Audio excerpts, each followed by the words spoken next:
ओख न तवींदई मुद चढ़ी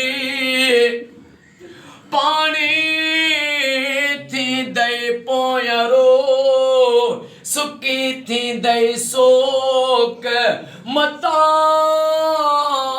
लुणे सारो लोक तू सिकी हिकड़े संग लाए या अल्लाह या रहमान या रहीम या करीम रब।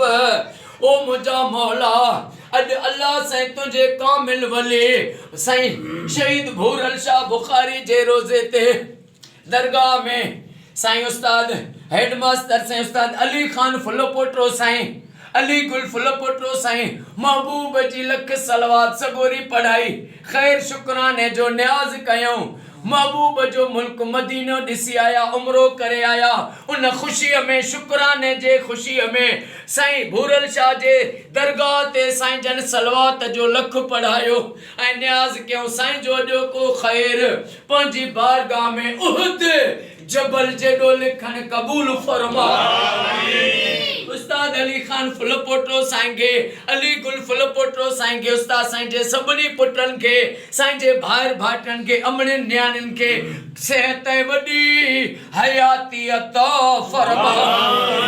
उस्ताद अली खान साईं के मौला साईं जे जेके भी दिलन में जाज तमन्नाऊं आहिनि सभई उहे पूरियूं फरमा। उस्ताद अली खान साईं के हाणे ईरान इराक जो भी ज़ियारतूं नसीब फरमा। ओ मौला साईं शौकत सादिक फुलपोटरो साईं के शौकत साईं जे बचड़न के सेहत वडी हयाती अता फरमा। गुलाम मोहम्मद सियाल साईं के सदाम हुसैन सियाल साईं के क़यामत ताईं आबाद फरमा।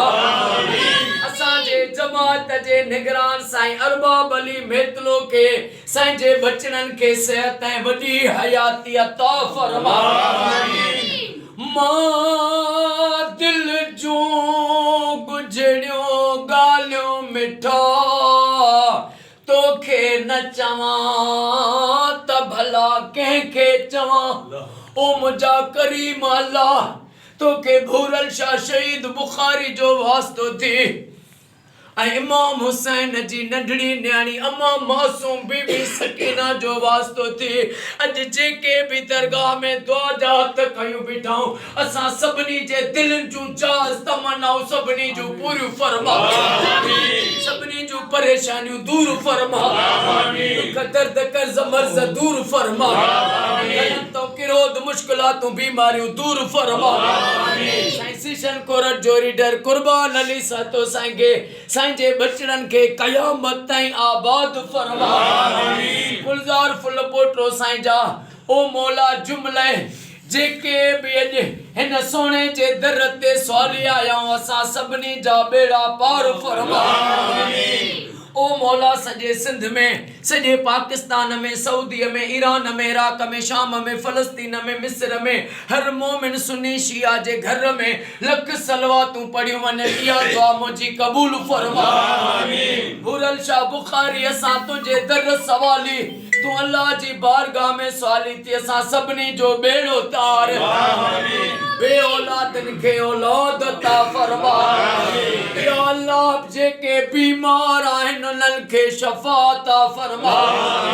बेरोज़गारनि खे रोज़ी अता फरमा। जन के रोज़ी आहे पर बरकत न आहे उन्हनि जे सव के हज़ार जी बरकत अता फरमा। जन जे रिज़्क़ में बरकतूं न आहिनि उन्हनि के बरकतूं गंज गैबी अता फरमा। जेके बेरोज़गार आहिनि उन्हनि के हिन साल गंज अता फरमा। इन्नल्लाह व मलाइकतहु युसल्लूना अलल नबी या अय्युहल्लज़ीना आमनू सल्लु अलैहि व सल्लिमू तस्लीमा। अल्लाहुम्मा सल्लि अला मुहम्मद व आले मुहम्मद ला इलाहा इल्लल्लाह मुहम्मद रसूलुल्लाह।